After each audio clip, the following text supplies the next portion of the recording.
বিষাইছে। তুমি আইতাকে কোৱাগৈ, আইতাই বনাই দিব তোমাক। নহ'ব মা, আজি মই তোমাৰ হাতেৰে বনোৱাহে খাম। আইতাইতো মোক খুৱাই থাকে, তুমিহে নোখোৱা। মই কৈছোঁ নহয়, মোৰতো খুব বিষাইছে। তুমি আইতাকে কোৱাগৈ, এনেকৈ জেদৰি নাথাকিবা মোৰ লগত। আজি আইতাই বনোৱাকে খোৱা, মই তোমাক বেলেগ এদিন বনাই দিম। নেলাগে, নাখাওঁ মই আইতাই বনোৱা, তুমি বনোৱাহে খাম। তুমি নবনোৱা যদি নাখাওঁৱে। পৰি, খুব জেদ ধৰি থকা হৈছা। বাৰে বাৰে কৈ আছোঁ, মোৰ মূৰটো বহুত বিষাইছে, তাই মোৰ কথা শুনা নাই। আইতাক ক'লে কি আইতাই বনাই নোখোৱাব নেকি? খালি ঠেহ লাগি থাকিব। বোৱাৰী, তুমি তাইৰ লগত কিয় এনেকৈ কথা পাতিছা? তাই হৈছে সৰু ছোৱালী, দিনটো মাক দেউতাক কাকোৱে লগ নাপায়। সন্ধিয়া সময়ত মাথো তোমালোকক অকণমান সময় লগ পায়, সেইখিনি সময়ত তোমালোকক অকণমান আমনি কৰিবই আৰু। আমনি কিয় কৰিব? গোটেই দিনটো আপুনি কি তাইক একো খাবলৈ নিদিয়ে নেকি? আপুনি ঘৰত বহি বহি কি কৰি থাকে গোটেই দিনটো? মই আহি পোৱাৰ আগতে যে তাই চিকেন ফ্ৰাই খাওঁ বুলি ক'লে, আপুনি কি গোটেই দিনটো তাই চিকেন ফ্ৰাই এটা বনাই দিব নোৱাৰিলে নেকি? মই অহালৈ যে বাচ্ছা আছে। নিকিতা, মাৰ লগত তুমি ইয়াক কেনেকৈ কথা পাতিছা? আচ্ছা ৰ'বাচোন, মই এটা কথা বুজি নাপাওঁ। তুমি কি মোৰ মাক, তোমাৰ যে শাহু মা, সেই কথাটো তুমি পাহৰি যোৱা নেকি? মাক ইমান খঙেৰে কিয় কথা কৈছা? মা কি এইখন ঘৰৰ কাম কৰা মানুহ নেকি? তুমি ইমান জোৰেৰে কথা ক'বলৈ? বিকি, মই কি ইমান ডাঙৰ কামটো কৰিলোঁ? মাক খালি মই কথাটো সুধিছোঁ। তেওঁ গোটেই দিনটো ঘৰত কি কৰি থাকিলে? ছোৱালীজনীয়ে চিকেন ফ্ৰাই খাওঁ বুলি কৈছিল, গোটেই দিনটো চিকেন ফ্ৰাই বনাই দিব নোৱাৰিলে নেকি? বোৱাৰী, মই পৰিক চিকেন ফ্ৰাই কৰি দিবলৈ খুজিছিলোঁ, কিন্তু তাই মোৰ হাতেৰে খাব নিবিচাৰিলে। তাই কৈছে আজি মই মাৰ হাতেৰেহে চিকেন ফ্ৰাই খাম, সেইকাৰণে মই নবনালোঁ। পৰি, কি হৈছে তাৰমানে তোমাৰ? আইতাই বনাই দিয়া খালে কি হয়? তহঁত বাপেৰে জীয়ে মিলি কি মোক মিচিন বুলি ভাবিছা নেকি? গোটেই দিনটো অফিচত থাকি ভাগৰে জিগৰে আহি সন্ধিয়া ঘৰ পাওঁহি, ঘৰলৈ আহি আকৌ মই ঘৰৰ কাম কৰিব নোৱাৰোঁ। বুজি পাইছানে নাই? আজিৰ পৰা আইতাই যি দিয়ে তাকেই খাবি। এনেকুৱা মাকো তুমি? ছোৱালীজনীৰ লগত এনেকৈ কথা পাতে নেকি? তাই তোমাৰ হাতেৰে কিবা এটা খাব বিচাৰিছে, তুমি সেইখিনিও কৰি দিব নোৱাৰানে? এইখন পৃথিৱীত কি তুমিয়ে চাকৰি কৰা মাইকী মানুহ নেকি? বেলেগ আৰু চাকৰি কৰা মাইকী মানুহ নাই? তোমাৰ যদি ইমানেই মৰম লাগিছে, তুমিয়ে বনাই নিদিয়া কিয়? তুমি দেখোন বোলে একদম আদৰ্শ দেউতাক। ছোৱালীজনীয়ে এতিয়া কিবা এটা খাবলৈ বিচাৰিলে কি মই বনাই দিব লাগিব? মই গোটেই দিনটো অফিচত কেনেকৈ কষ্ট কৰি কাম কৰি থাকোঁ তুমি দেখা নাই? মোৰ চাকৰিটো কি তুমি গম পাইছানে নাই? তাকেইতো, তুমিতো অফিচত কষ্টৰ কাম কৰা, আৰু মই অফিচত এচি হাৱা খাই খাই শুই থাকোঁ। 4টা বজাৰ লগে লগে চকীদাৰে আহি কয়, এচিটো বন্ধ কৰক, ঘৰলৈ যাব হ'ল। আৰু মই এচি বন্ধ কৰি প্ৰাইভেট গাড়ীত উঠি ঘৰ পাওঁহি। তোমাক কোনে কৈছে হা? কোনে কৈছে তোমাক চাকৰি কৰি থাকিবলৈ? মই তোমাক কিমান কৈছোঁ যে তুমি চাকৰিটো এৰি দিয়া। মোৰ ইনকামে কি মই ঘৰ চলাব নোৱাৰিম বুলি ভাবিছা নেকি? বাবা, হ'ব দে, মনে মনে থাকচোন। মা, তুমি মাজত নোসোমাবা। মই তোমাক কিমান কৈছোঁ হা, যে তুমি চাকৰিটো বাদ দিয়া, ঘৰ চম্ভালা, ছোৱালীজনীক অলপ গুৰুত্ব দিয়া। বাহ, তুমি বৰ ধুনীয়া কথা কৈছা। মই বিকম পাছ কৰি লৈ ঘৰত বহি তোমাৰ সেৱা কৰি থাকোঁ, শাহুৰ সেৱা কৰি থাকোঁ, ল'ৰা ছোৱালী আৰু মাৰো, ঘৰ চম্ভালি থাকোঁ, নহয় জানো? আৰু তুমি কি কৰিবা? ৰাতিপুৱা শুৱাৰ পৰা উঠিয়ে অফিচ যাবা, অফিচৰ পৰা সন্ধিয়া আহি ঘৰ সোমাবা, আৰু ৰাতি এপৰলৈকে লেপটপ টিপি থাকিবা। তাৰপিছত কি কৰিবা? ৰাতিপুৱা আকৌ অফিচলৈ যাবা। আৰু মইতো তোমাৰ মনত মানুহেই নহয়। স্বামী মৰম, স্বামী সংগ, এইবিলাক পোৱাটো মোৰ কোনো অধিকাৰেই নাই, নহয় জানো? বোৱাৰী, মনে মনে থাকা। ছোৱালীজনীৰ আগত তোমালোকে কাজিয়া কৰি আছা, তাই ভয় খাইছে চাগে। কাজিয়াটো কেৱল ময়ে লাগো, আপোনাৰ ল'ৰাটো একো কাজিয়াই নালাগে।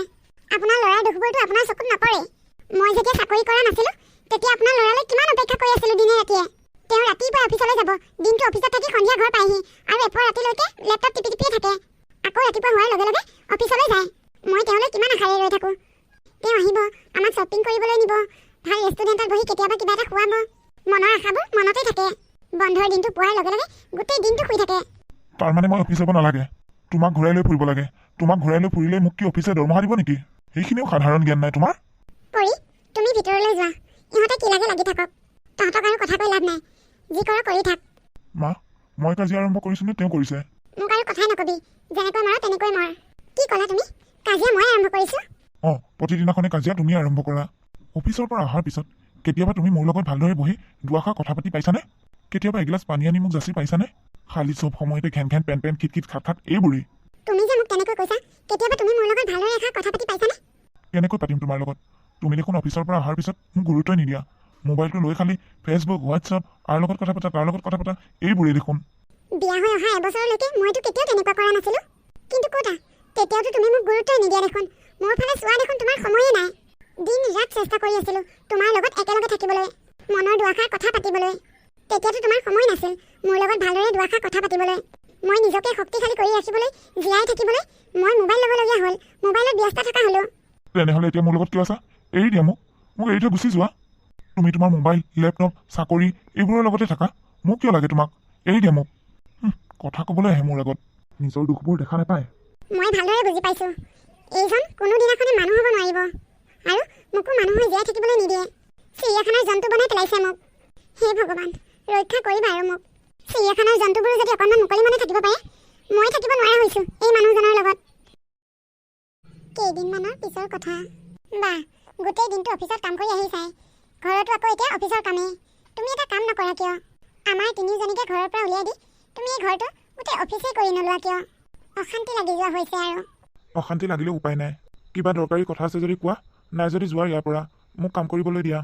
যামেইতো, নগৈ কি ইয়াত তুমি অফিচৰ কাম কৰি থাকিবা মই চাই থাকিম নেকি? আচ্ছা শুনা না, সদায় আৰু ঘৰ আৰু অফিচ আমনি লাগিছে আৰু। শুনা, ব'লা না আমি কেইদিনমানৰ কাৰণে বাহিৰত ক'ৰবাত ফুৰিবলৈ যাওঁ। বাহিৰত ফুৰিবলৈ যোৱা? কি কথা কৈছা? পাগল হৈছা নেকি তুমি? কি? এইটো আকৌ কি পাগল হোৱা কথা হ'ল? 3জন মানুহ বাহিৰত ফুৰিবলৈ যোৱা মানে কিমান টকা খৰচ তুমি জানা? যাতায়াতৰ খৰচ, খোৱা বোৱা, শ্বপিং আৰু যে কত কিমান। বাহিৰত ফুৰিবলৈ গ'লেতো পইচা লাগিবই, সেইটো স্বাভাৱিক কথা। মোৰ হাতত এতিয়া আৰু জমা টকা নাই। মোৰ বৰ্তমান কৰিবলগীয়া কাম বহুত আছে। মই এতিয়া বাহিৰত ফুৰিব যাব নোৱাৰিম। যাব নোৱাৰিম বুলি ক'লে মই নুশুনো। মই কৈছোঁ যাম বুলি কৈছোঁ যেতিয়া যামেই। আৰে, তুমি সৰু ল'ৰা ছোৱালীৰ নিচিনা ইমান জেদ কৰিছা যে। মই কৈছোঁ নে নাই এইটো সময়ত যাব নোৱাৰিম, মোৰ হাতত পইচা নাই। নেযাওঁ বুলি কৈছোঁ, নেযাওঁ। আৰু এই বিষয়টোক লৈ এটা কথাও নক'বা। কথা নকম মানে কমেই 100 বাৰ কম। মই এইখন ঘৰলৈ বিয়া হৈ অহা দিনাৰ পৰা আজি পৰ্যন্ত মই তোমাক কিবা এটা বিচাৰিলে তোমাৰ খালি টকা নাই, আৰু টকা থাকিলেও তোমাৰ কিবা এটা নহয় কিবা এটা সমস্যা থাকেই। এনেকৈতো জীৱন নচলে বিকি। এনেকৈ চলিব লাগিব। এইখন ঘৰত থাকিলে এনেকৈ চলিব লাগিব। অফিচৰ কিবা এটা কামত লাগি আছিলোঁ, আহিলেই ঘেন ঘেন পেন কৰি থাকিবলৈ, শান্তিৰে থাকিবলৈ নিদিয়ে। মাথা চাথা পাগল কৰি দিব যেন পাইছোঁ। মই কথা ক'লে ঘেন ঘেন পেন লাগে। ইমানেই যদি ঘৈণীয়েৰৰ কথা শুনিবলৈ মন নাই, তেনেহ'লে মাটিৰ মূৰ্তি এটাকে বিয়া পাতি নানিলা কিয়? তুমিতো আৰু মানুহৰ আকৃতিহে লৈ আছা। ঘৰখনৰ মানুহবোৰে ভাল পোৱা, বেয়া পোৱা, মায়া মমতা বুলি কোৱা বস্তু একোৱেই নাই তোমাৰ। আননোন নম্বৰে ফোন কৰিছে, নম্বৰটো চিনি পোৱা নাই দেখোন। বিকি, থেংক ইউ বিকি, তুমি মোক ইমানখিনি সহায় কৰাৰ বাবে। মই কেতিয়াও ভবা নাছিলোঁ তুমি যে মোৰ বিপদৰ সময়ত ইমানবোৰ টকা দি তুমি মোক সহায় কৰিবা। মই তোমাক কি বুলি ক'ম ভাষাই বিচাৰি পোৱা নাই। নিজকে কিবা লাজ লাগে তোমাৰ লগত কথা পাতিবলৈ। 5 বছৰ ভাল পোৱাৰ পিছত তোমাৰ মনত দুখ দি মই টকা দেখি আন এজন ল'ৰাৰ লগত বিয়া হৈ আহিলোঁ। মই কেতিয়াও ভবা নাছিলোঁ এই বিপদৰ সময়ত যে তুমি মোক টকা দি সহায় কৰিবা।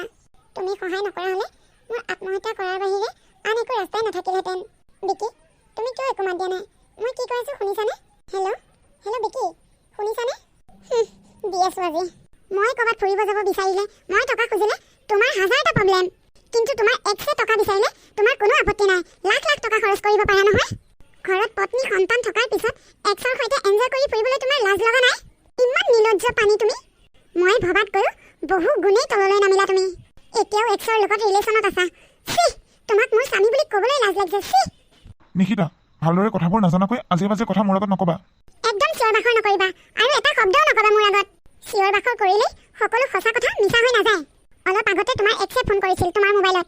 তাইৰ মুখেৰে মই চব কথা গম পালোঁ। তুমি তাইৰ লগত কিমান টকা পানী কৰিছা। তোমাৰ লাজ লগা নাই হা? এনেকৈ তুমি লোকৰ ফোন ৰিচিভ কৰাটো একদম ভাল কাম কৰা নাই। অন্যায় কৰিছা এয়া তুমি। এই অন্যায়টো যদি মই আজি নকৰিলোহেঁতেন, তেনেহ'লে তোমাৰ এই পৰকীয়া প্ৰেমৰ সম্পৰ্কৰ কথা মই কেনেকৈ গম পালোঁ হয়? তুমি তোমাৰ এক্সৰ সৈতে লুকাই প্ৰেম কৰিছা, শাৰীৰিক মানসিক সুখ লৈছা। ঐ, শাৰীৰিক মানসিক সুখ লৈছো মানে কি কথা ক'বলৈ আহিছা? কাজিয়া নকৰিবা মা, দেউতা কাজিয়া নালাগিবা। তোমাৰ দৰে পাইছা মোক হা? মোৰ দৰে মানে? মই কি কৰিলোঁ মই কি তোমাৰ ঘৰৰ চাৰিবেৰৰ মাজত ভৰাই থৈ আন পুৰুষৰ সৈতে পৰকীয়া প্ৰেম কৰি ফুৰিছোঁ? নিজৰ চাহিদা পূৰণ কৰিছোঁ হা? কি কথা ক'বলৈ আহিছা? মা কাজিয়া নকৰিবা। ঐ চুপ, মনে মনে থাক। কি কৰিবি মোক হা? কি কৰিবি তই? সঁচা কথা কৈছোঁ যে লাজ পাইছ। তোক আজি মই আইতা, দেউতা আৰু মায়ে কাজিয়া লাগিছে। দেউতাই মাক মাৰিছেও। হয় নেকি? মাৰামাৰি কৰিছে? ইহঁত দুটাক লৈ নোৱাৰিছোঁ আৰু। মাজনী, তুমি ভয় নকৰিবা, মই আছোঁ নহয় তোমাৰ লগত দেই। হ'ব আইতা, তুমি সিহঁতৰ কথাবোৰত গুৰুত্ব নিদিবা দেই মা। ঐ মাজনী, তুমি ভিতৰলৈ যোৱা। কি হ'ল? বোৱাৰীৰ লগত কিয় কাজিয়া কৰিছ? তোক আজি মোৰ ল'ৰা বুলি ক'বলৈ লাজ লাগিছে। বোৱাৰী গাত হাত তুলিছ তই কাপুৰুষ নেকি মাইকী মানুহৰ গাত হাত তুলিবলৈ? মা, তুমি মোক এনেকৈ ক'লা? তোক আৰু কেনেকৈ ক'ব লাগে হা? তোৰ দেউতা আৰু মই আগতে কি কাজিয়া লগা নাছিলোঁ নেকি? কিন্তু তহঁতৰ দৰে কাজিয়া লগা আমাক কেতিয়াবা দেখিছিলি নে? কোন স্বামী স্ত্ৰীয়ে কাজিয়া নালাগে? কিন্তু তহঁতৰ দৰে কোনো নালাগে। তই কেতিয়াবা দেখিছিলি নে তোৰ দেউতাই মোৰ গাত হাত তোলা? তোৰ ব্যৱহাৰত আজি মই খুব লাজ পাইছোঁ। তহঁত দুইটাই যেনেকুৱা কথা কৈ কাজিয়া লাগ, এই সৰু ছোৱালীজনীয়ে তহঁতৰ কথা শুনি ভয়তে টেপা খাই থাকে। তহঁতৰ দৰে মাক দেউতাকৰ পৰা এই সৰু ছোৱালীজনীয়ে কি শিকিব কচোন? তহঁতৰ পৰা তাই ভাল কথা শিকিব পাৰিবনে? তাইৰ ভৱিষ্যতটোক লৈ তহঁতে কেতিয়াবা কিবা ভাবি পাইছনে? খালি নিজক লৈ ব্যস্ত থাক। মই কি তাইৰ গাত এনেই হাত তুলিছোঁ নেকি? তাই মোৰ চৰিত্ৰৰ ওপৰত কথা কৈছে। মোৰ হেনো চৰিত্ৰ বেয়া। চুপ, মনে মনে থাক তই। চৰিত্ৰক ধৰি এনে কথা ক'ব নেকি? তাই কিবা প্ৰমাণ পাইছে চাগে। তইতো ধোৱা তুলসীৰ পাত নহয়। তই যদি সঁচাকৈ ভাল হলি হয় এনেকৈ কাজিয়া পেচাল নকৰি উপযুক্ত প্ৰমাণ দি তই তাইৰ সন্দেহবোৰ দূৰ কৰিব পাৰিলি হয়। নিশ্চয় তোৰ কিবা দুৰ্বলতা আছে। মা, নিকিতাৰ দৰে তুমিও মোক সন্দেহ কৰিলা। কৰিছো। তই নিশ্চয় কিবা সন্দেহ কৰিবলগীয়া কামেই কৰিছ। সেইকাৰণে বোৱাৰীয়ে তোক সন্দেহ কৰিছে। কি কৰিছ? সঁচা কথা ক তই মোক। ক বুলি কৈছো, ক। মা, তুমি জানাই মই বিয়াৰ আগতে ৰিচাক ভাল পাইছিলোঁ। হঠাৎ তাই ধনী মানুহ ঘৰৰ ল'ৰা এটা পাই বিয়া হৈ গুচি গ'ল। তাই হেনো কিবা ডাঙৰ বিপদত পৰিছে। মই পইচা কেইটামান দি সহায় নকৰিলে তাই কি হ'ব ঠিক নাই, হয়তো মৰিবলগীয়াও হ'ব পাৰে হেনো। পইচাকেইটা তাইক মই দি সহায় কৰাৰ বাবে তাই মোক আজি ধন্যবাদ দিবলৈ ফোন কৰিছিল। ফোনটো হঠাতে নিশ্চিতাই পাই গ'ল। তাকে তাই মোক এতিয়া সন্দেহ কৰি আছে। কিয় নকৰিব সন্দেহ? এইটোতো সন্দেহ কৰিবলগীয়া কথা। তাই বিপদত পৰাৰ কাৰণে তই পইচাকেইটা দিছ যেনিবা, কিন্তু তই বোৱাৰীৰ লগত এবাৰ আলোচনা কৰিছিলি নে? তই আলোচনা নকৰাকৈ কিয় ঘপকৈ পইচাকেইটা দিছিলি? তোৰ গাতেই ভুল। চা, তই বোৱাৰীক এতিয়াই ক্ষমা খুজগৈ। কোন পত্নীয়ে সহ্য কৰিব পুৰণা প্ৰেমিকাৰ লগত যদি তেনেকৈ টকা পইচাৰ লেনদেন কৰ? ভুল যিহেতুকে তই কৰিছ, যা তই তাইৰ ওচৰত ক্ষমা খুজগৈ। নাই মা, নোৱাৰোঁ মই ক্ষমা খুজিবলৈ। তাই ক্ষমা খুজিলে মোক ক্ষমা কৰি দিয়াৰ বিধৰ নহয়। তাই যেনেকুৱাই নহওক তই ক্ষমা খুজিবই লাগিব। নাই মা, মই নোৱাৰোঁ ক্ষমা খুজিবলৈ। শুন, তই যদি ক্ষমা খুজিবলৈ নোৱাৰ তেনেহ'লে পাহৰি যা, মই যে তোৰ মা, আৰু ময়ো পাহৰি যাম তই যে মোৰ ল'ৰা। কি যে সমস্যাবোৰ আহি থাকে নহয়। নিশিতা, তোমাৰ খং কমাই নাই ন? হাত এৰা। নেৰু। যেতিয়ালৈ তোমাৰ খং নকমিব তেতিয়ালৈ ধৰিয়ে থাকিম। মোৰ কিন্তু বহুত খং উঠি আছে। এৰা বুলি কৈছো, এৰা। মই জানো তোমাৰ খং উঠাটো স্বাভাৱিক। তুমি বিশ্বাস কৰা, মোৰ ৰিচাৰ লগত তুমি ভবাৰ দৰে তেনেকুৱা একো সম্পৰ্ক নাই। তোমাৰ লগত মোৰ কোনো কথা পাতিবলৈ ইচ্ছা নাই। তুমি যোৱা ইয়াৰ পৰা। আৰে, মই যদি নকওঁ তুমি কেনেকৈ বুজি পাবা? কথাবোৰ মই ভালদৰে বুজাই দিলেহে তুমি বুজিবা। মই ৰিচাক টকাখিনি দিয়াৰ আগতে তোমাক মই জনাব লাগিছিল। সেই কথাটো তোমাক নকৈ মই সেইটো ভুল কৰিছোঁ বাৰু। কিন্তু চোৱাচোন, তোমাক মই কথাখিনি ক'বলৈ সময়ে নাপালোঁ। কথাখিনি তোমাক কমহি বুলি ভাবোঁতেই ঘৰ আহি দেখিছোঁ ঘৰত কাজিয়া হৈ আছে। ক'বলৈ চান্সে নাপালোঁ। মই সিদিনাখন বেংকতে আছিলোঁ। তেনে সময়তে বেংকত ৰিয়াক লগ পালোঁ। ৰিয়াই কান্দি কান্দি ঘূৰি ফুৰিছে। ঘৰৰ ধন সম্পত্তি বিকি চব শেষ কৰিলে। আত্মীয় স্বজনৰ পৰাও বহুত টকা ধাৰি লৈছে। তথাপিও পইচা হেনো মিলাব পৰা নাছিল। 10 লাখ টকা দিলেহে তাই গিৰিয়েকৰ লাজটো হেনো চিভিলৰ পৰা উলিয়াই দিব। কি গিৰিয়েকৰ লাজ মানে? তুমি আৰু ৰিচাই লগ লাগি তাৰ মানে তাই গিৰিয়েকক পৃথিৱীৰ পৰা একেবাৰে নাইকিয়া কৰি পেলালা। কি কথা কৈছা? মই তাই গিৰিয়েকক ক'ত লগ পালোঁ? তাই গিৰিয়েক মৰাৰ পিছতহে মই তাইক লগ পাইছোঁ বেংকত। মোৰ আগত আৰু বেছি চালাকি নেদেখাবা। তোমালোক দুইজন এক হ'বৰ কাৰণে তাই গিৰিয়েকক মাৰি পেলালা। চিহ বিকি, চিহ। তোমালোক দুইটাৰে ইমান গভীৰ প্ৰেম। মূৰ্খক কথা বুজাই লাভ নাই। এইটো তুমি আকৌ এবাৰ প্ৰমাণ কৰি দিলা। মই তোমাক কথাবোৰ ভালদৰে বুজাই ক'বলৈ আহিছিলোঁ। তুমি আকৌ সেই একেবোৰে ঘেন ঘেন পেন পেন আৰম্ভ কৰি দিলা। ক'বলৈ গ'লে তুমি এজনী একদম নেৰ' মাইণ্ডেড মহিলা। উচিত কথাটো ক'লে মই নেৰ' মাইণ্ডেডে। মই তোমাক টকা পইচা বিচাৰিলে তোমাৰ হাতত নাথাকেই, কিন্তু ৰিচাই যেতিয়া বিচাৰিব তুমি তেতিয়া ডিপজিট টকা ভাগি তাইক টকা দিব পাৰা। মই ডিপজিট টকা ভাগি টকা দিছোঁ, সেই কথাটো সত্য। সেই টকাখিনি মই আকৌ ৰিটাৰ্ণ ঘূৰাই পাম। কিন্তু তোমাৰ লগত যদি ঘূৰি ফুৰি অনাই বনাই টকাবোৰ খৰচ কৰোঁ, টকাবোৰ কি আকৌ ঘূৰাই পাম নেকি? মই এনেকৈ ঘূৰি ফুৰি ফাল্টু কামত টকা পইচা খৰচ কৰিব নোৱাৰোঁ। ঘূৰিব ফুৰিব গ'লে ফাল্টু কৰা হয়। এই পৃথিৱীত ইমান মানুহ ঘূৰিব ফুৰিব যায়, সকলোৱে তাৰমানে ফাল্টুৱে কৰি ফুৰে। তোমাৰ লগত কথা পাতাই পাগল মানুহৰ লগত কথা পতাৰ মাজত একো পাৰ্থক্য নাই। মই পাগল? মই পাগল? মই চব বুজি পাই গ'লো। এইবাৰ তুমি আৰু ৰিচাই লগ লাগি মোক এই পৃথিৱীৰ পৰা নাইকিয়া কৰা প্লেন বনাইছা। যেনেকৈ ৰিচাই ৰিচাৰ গিৰিয়েকক যেনেকৈ পৃথিৱীৰ পৰা নাইকিয়া কৰিলে তোমাৰ লগত লগ লাগি। তোমালোক দুটাই ইমান কষ্ট কৰি মোক বিদায় দিব নালাগে। মই এইখন ঘৰৰ পৰা নিজেই গুচি যাম। এই কাৰণে মই তোমাৰ লগত কথা নাপাতোঁ। কি ফাল্টু মানুহ এজনীৰ লগত মই কথা পাতি আছোঁ। অশান্তি, খালি অশান্তি। সংসাৰ কৰা আৰু মুড নাইকিয়া হৈ গৈছে মোৰ। কি কৰিবলৈ সংসাৰ কৰিছিলোঁ জানো, অশান্তি লাগি গৈছে আৰু। অশান্তিটো লাগিবই। এতিয়া ভাল লগা মানুহ পাইছা যেতিয়া মোৰ লগততো অশান্তি লাগিবই সংসাৰ কৰি। ঐ, তই কিয় এনেকৈ কান্দি আছহি? মা, তোমালোকে কিয় এনেকৈ কাজিয়া কৰি থাকা? তোমালোকে কাজিয়া লাগি থাকিলে মোৰ একদম ভাল নালাগে। মই কাজিয়া কৰিছোঁ? মই কাজিয়া কৰিছোঁ? একেবাৰে আইতাৰৰ নিচিনা হৈ পৰিছ। আইতাৰে যেনেকৈ পুতেকৰ দুখবোৰ দেখা নাপায়, তয়ো তেনেকৈ দেউতাৰৰ দুখবোৰ দেখাই নাপাওঁ। ওলা, যা আইতাৰৰ ওচৰত থাকগৈ। আইতা, আমাৰ মা আৰু দেউতাই সদায় সদায় কিয় ইমান কাজিয়া কৰি থাকে ন? মাজনী, তোমাৰ দেউতা আৰু মায়ে অফিচত বহুত কাম কৰে। কামৰ পেচাত ঘৰত আহি দুইটাই কাজিয়া কৰেহি। কাজিয়া কৰাৰ পিছতে সিহঁতৰ মনটো শান্তি লাগে। চাবাচোন, কাজিয়া কৰাৰ পিছতে দুইটাই কেনেকৈ মনে মনে থাকে। আইতা, সদায় সদায় এই কাজিয়াবোৰ দেখি দেখি মোৰ বৰ ভয় লগা হৈছে। তুমি মানা কৰিবাচোন দেউতাহঁতক। ভয় নকৰিবা, এদিন সকলো ঠিক হৈ যাব। নিশ্চিতা, এয়া তুমি কি কৰিছা নিশ্চিতা? পতি পত্নীৰ মাজত কি কাজিয়া নহয় নেকি? সেই বুলি তুমি ঘৰ এৰি গুচি যাবানে? নোৱাৰা তুমি যাবলৈ। তুমি মোক বাধা দিবলৈ চেষ্টা নকৰিবা।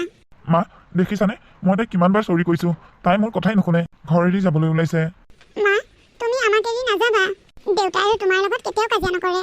বোৱাৰী তেনেকুৱা নকৰিবা বিকিয়ে তোমাৰ লগত অন্যায় কৰিছে সেইকাৰণে ময়ো তাক গালি পাৰিছোঁ মাৰিছোঁ সিও তোমাৰ ওচৰত ক্ষমা খুজিছে তুমি তেনেকৈ ঘৰ এৰি নাযাবা বোৱাৰী আপোনাৰ ল'ৰাৰ লগত সংসাৰ কৰি থকা মোৰ আৰু অলপ পইচা নাই পৰি আহা মোৰ লগত দেখিছা মা দেখিছা তাই কেনেকৈ কৈছে তুমি ৰিকুৱেষ্ট কৰিছা মই ৰিকুৱেষ্ট কৰিছোঁ তথাপিও তাই আমাৰ কাৰো কথা শুনা নাই দেখিছানে নাই তই মনে মনে থাক এইবোৰ চব তোৰ কাৰণেই হৈছে তই মেইন কলিটো বোৱাৰী সি তোমাৰ লগত অন্যায় কৰিছে তুমি নজনাকৈ সি ৰিচাক টকা পইচা দিছে মই তাক ভাল বুলি কোৱা নাই সি সেয়া মহা অন্যায় কৰিছে কিন্তু মই এটা কথা ভালদৰে জানো তাৰ ৰিচাৰ লগত কোনো ধৰণৰ সম্পৰ্ক নাই তুমি তাক এবাৰলৈ বিশ্বাস কৰা বোৱাৰী আপোনাৰ ল'ৰাৰ কথা মই কেতিয়াও বিশ্বাস নকৰোঁ শপত খালেও নকৰোঁ মই এই সংসাৰখনৰ কাৰণে অফিচত কাম কৰোঁ কষ্ট কৰোঁ তথাপিও আপোনাৰ ল'ৰাৰ ওচৰত মোৰ কোনো মূল্য নাই তেওঁ এক্স গাৰ্লফ্ৰেণ্ডৰ লগত টকা পইচা খৰচ কৰি এনজয় কৰি ঘূৰি ফুৰে কি কথা ক'বলৈ আহিছা তোমাৰ কাৰণে তোমাৰ ছোৱালীৰ কাৰণে আৰু এই ঘৰখনৰ কাৰণে মই একোৱে কৰা নাই হা ঐ তই মনে মনে থাক বোৱাৰী তোমাৰ গাত কোনো দুখ নাই চব দুখ এইটো গাতেই তোমালোকে কাম এটা কৰা এইকেইদিন তোমালোকৰ মনটো বহুত বেয়া হৈ আছে তোমালোকে নহ'লে ক'ৰবাত গৈ কেইদিনমান ফুৰি আহাগৈ ফুৰি আহি দেখিবা মনবোৰ পাতল হৈ গৈছে তোমালোকৰ মোৰ লগত ঘূৰিব ফুৰিবলৈ তেওঁ জানো হাতত টকা আছে বোৱাৰী টকা মই দিম মাথো ছোৱালীজনীক লৈ তোমালোক দুইটা অকণমান ঘূৰি আহাগৈ চৰি মা মোৰ জেগাত আপুনি হ'ব লাগিছিল তেতিয়াহে আপুনি অনুভৱ কৰিব পাৰিলে হয় মই কিমান কষ্টত জীয়াই আছোঁ এই মানুহজনৰ লগত থাকিলে আমাৰ জীৱন সুৰক্ষিত নহয় ৰিচা আৰু এওঁ কোন মুহূৰ্তত আমাৰ দুইজনীৰে জীৱন শেষ কৰি দিয়ে ঠিক নাই সি তোমালোকক কিয় শেষ কৰি দিব হ'ব মা এইজনীক আৰু কথা বুজাই লাভ নাই তাই চিন্তাধাৰাবোৰ দেখিছা কিমান নিজ যাবলৈ বিচাৰিছে যাবলৈ দিয়া কিন্তু অকলে যাব লাগিব পৰীক নিব নোৱাৰিব মোৰ ছোৱালী মোৰ লগত যাব তাই অকল তোমাৰেই ছোৱালী নহয় মোৰো ছোৱালী তাই মোৰ লগত থাকিব মই গৈ মই তাইক ইয়াত থৈ যাব নোৱাৰোঁ তেতিয়াহে তাইক মাহী মাকে অত্যাচাৰ কৰিব পাৰিব নহয় জানো তাই মোৰ লগতেই যাব নাযায় তাই মোৰ লগত ইয়াত থাকিব বিকি তই মনে মনে আছনে বোৱাৰী তুমি মাজনীক লৈ যোৱা মাৰ ঘৰত কেইদিনমান ফুৰি আহাগৈ মনটো যেতিয়া ভাল লাগিব আকৌ গুচি আহিবা নাই মা মই আৰু কেতিয়াও এইখন ঘৰলৈ উভতি নাহোঁ আপোনাৰ ল'ৰাৰ লগত মোৰ সংসাৰ কৰা আৰু কোনো ইচ্ছা নাই মই তেওঁক ডিভোৰ্চ দিম পৰি আহা মোৰ লগত আইতা মই তোমাৰ লগত থাকিম তোমাক এৰি মই কলৈকো নাযাওঁ পৰি আহা বুলি কৈছোঁ আহা নাই মা মই তোমাৰ লগত নাযাওঁ মই আইতাৰ লগতে থাকিম মাজনী তুমি এতিয়া মাৰ লগতে যোৱা মাৰ যেতিয়া খংটো কমিব তেতিয়া আকৌ গুচি আহিবা যোৱা নাই আইতা মা ইয়ালৈ নাহে আহিব কিয় নাহিব মই তোমালোকক লৈ আহিমগৈ যোৱা আহিছানে আহিছোঁ আইতা মা শুনিলানে তাই কথাবোৰ তোৰ ভুলৰ কাৰণেই হৈছে এইবোৰ তুমিও তাৰমানে মোকেই দুখ দি থাকা দুখ কৰিলে দুখ দিবই লাগিব মা মা কি হ'ল মাজনী তই কান্দিছ কিয় মা মোৰ চব শেষ হৈ গ'ল মা কি হ'লনো তোৰ কি হৈছে খুলি নকওঁ কিয় ভালদৰে ক'লেহে বুজি পাম বিকিয়ে মোৰ লগত ইমান দিনে নকৰিবলগীয়া বহুত কৰিছে মই চব মানি লৈছিলোঁ এতিয়া সি মোৰ লগত যি কৰিছে সেয়া মই কেতিয়াও মানি ল'ব নোৱাৰোঁ মা এতিয়া আকৌ সি নতুনকৈ তোৰ লগত কি নকৰিবলগীয়া কাম কৰিছে বিকিয়ে এক্স গাৰ্লফ্ৰেণ্ডৰ লগত ঘূৰা ফুৰা কৰে আৰু তাইক কাষত পাবলৈ তাই গিৰিয়েকক সিহঁত দুইটাই লগ লাগি ষড়যন্ত্ৰ কৰি মাৰি পেলালে এতিয়া সিহঁতৰ দুইটাৰে নেক্সট টাৰ্গেট হৈছে মই আৰু মোৰ ছোৱালীজনী ৰাম ৰাম কি শুনিছোঁ এইবোৰ মোৰতো প্ৰথমতে ল'ৰাটো পচন্দ হোৱা নাছিল তোৰ দেউতাৰৰ কাৰণে বিয়া দিবলগীয়া হ'ল এতিয়া সি হত্যাকাৰীও হ'ল শুন তই তাক ডিভোৰ্চ দি দে আইতা মায়ে এয়া মিছা কথা কৈছে দেখিছা মা তাই কেনেকৈ কৈছে বাপেকৰ গাত এটা দুখ দিবলৈও নিদিয়ে বাপেকৰ কথা কওঁতে কেনেকৈ মাত লগাই লৈছে দেখিছা ঐ ছোৱালী তই চুপ মাৰি থাক একটা ভাল চৰ দিম নহ'লে তোক নিশিতা তই গুচি আহিলি ভালেই কৰিলি বাৰু তই আকৌ লগত এইজনী কিয় লৈ আহিব লাগে তাইক বাপেকৰ লগতে থৈ আহিব নোৱাৰিলি কি কথা কৈছা মা তাই মোৰ ছোৱালী কাইলৈ তোক বেলেগ এটা ল'ৰাই দেখিলে লগতেই পচন্দ কৰিব কিন্তু লগত এইজনী থকা বুলি গম পালে তোক কোনে পচন্দ কৰিব সেই বুলিয়ে মই কি তাইক তাত এৰি থৈ আহিব পাৰোঁ নেকি এইটো সম্ভৱ নেকি ইচ্ছা কৰিলে সকলো সম্ভৱ শুন মই তোক এটা কথা কওঁ তোৰ যে এজনী ছোৱালী আছে এই কথাটো তই একদম গোপনে ৰাখিবি যেনে তেনে বুদ্ধি কৰি ভাল ল'ৰা এটা চাই তোক বিয়া দিব লাগিব বিয়াৰ পিছত কেইবছৰমান যোৱাৰ পিছত লাহে লাহে তই সেই ল'ৰাটোক কবি তোৰ যে এজনী ছোৱালী আছে আগতীয়াকৈ যদি কোনোবাই গম পায় তোক কিন্তু কোনেও বিয়া নাপাতিব দেই তই বিকিৰ আগত প্ৰমাণ কৰি দেখাব লাগিব তই যে এজনী ভাল ছোৱালী তই ইচ্ছা কৰিলে তাতকৈও ভাল ল'ৰা পাৱ অঁ মা মই তাক ডিভোৰ্চ দিম আৰু মই তাক প্ৰমাণ কৰি দেখাম মই যে তাতকৈও ভাল ল'ৰা এটাৰ লগত বিয়া হ'ম হেণ্ডচাম উচ্চ শিক্ষিত ধন টকা পইচাৰে ভৰি থকা সি যাতে কোনো ফালৰ পৰাই পাত্তা নাপায় মামাইতা বহুত বেয়া মাক বেয়া বুদ্ধিবোৰ শিকাই দিছে পৰি তুমি আইতাক কিয় তেনেকৈ কৈছা আইতা বহুত ভাল নহয় মা আইতা বহুত বেয়া আইতাই তোমাক বেয়া কথা শিকাইছে আইতাৰ কথা শুনি তুমি আকৌ বেলেগৰ লগত বিয়া নহ'বা ব'লা মা আমি আমাৰ ঘৰলৈ যাওঁগৈ শুনিলি তই তোৰ জীয়েৰৰ কথা তাই যদি তোৰ লগত থাকে তোৰ গোটেই কেৰিয়াৰটোৱে ধ্বংস কৰি দিব বৰ্তমানটো তাই মোৰ লগতে থাকিব মই যেতিয়া বিকিক ডিভোৰ্চ দি দিম তেতিয়া তাই দেউতাকৰ লগত পঠিয়াই দিম মুঠতে তুমি মোৰ কাৰণে ভাল ল'ৰা এটা চাবা বিকিতকৈ হেণ্ডচাম ঐ ছোৱালী এইখন ঘৰত যদি থাকিবলৈ মন আছে তেনেহ'লে তোৰ মুখখনে বেছি পেকো পেকো কৰি নাথাকিবি। বেছি যদি টেপেচ টেপেচ কথা কৈ থাক একে ঠেকেচাৰে মাৰিম। ৰাক্ষসনী আইতা, মই ঘৰলৈ গ'লে আমাৰ আইতাক তোমাৰ কথা সকলো কৈ দিম। আমাৰ আইতাই তোমাক ভালকৈ পিটিব। কবিচোন তই কেনেকৈ তোৰ আইতাৰক মোৰ কথা ক। তোক যদি মই ক'বলৈ সুবিধা দিওঁ ডিঙি চেপি মাৰি পেলাম। আমাৰ আইতাই ভাল, তুমি ৰাক্ষসনীৰ নিচিনা মুখখন টেপেচ টেপেচ।